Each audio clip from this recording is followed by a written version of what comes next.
Each Excel file is composed of the following elements: the workbook, which is the file, the worksheets, in this case we have only one, which are the spreadsheets which are composing the file. You can have one or more spreadsheets with the name, you can see here. That can change, of course. Name is this one, okay? See, if you click on properties in the developer ribbon, you see the property or the properties of the selected worksheet, okay?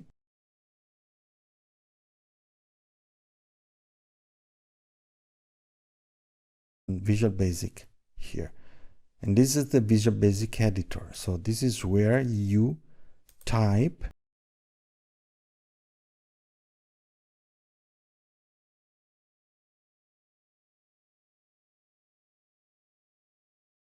here. You can see you have the structure of the selected workbook file or Excel file.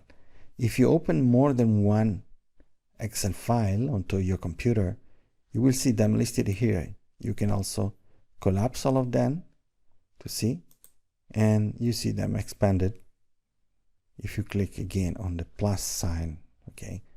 Usually, if you're on the selected file and you click on Visual Basic Editor, you see expanded the elements of an Excel file, of the Excel file that has been selected.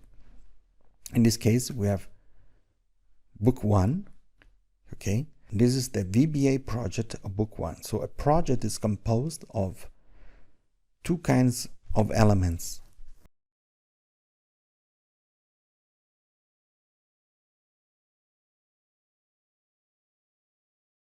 The workbook, the entire file is called this workbook, and then the worksheets.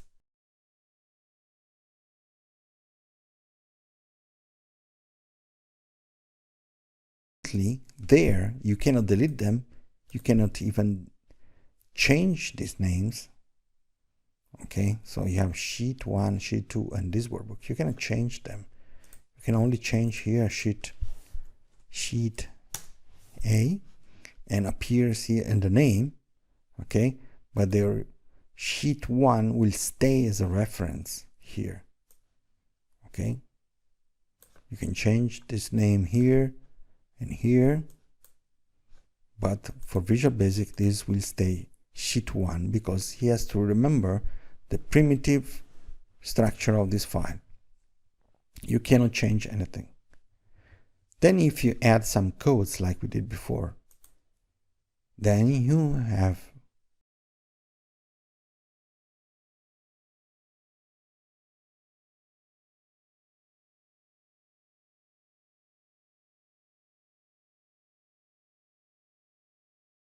not included in one of the Excel objects.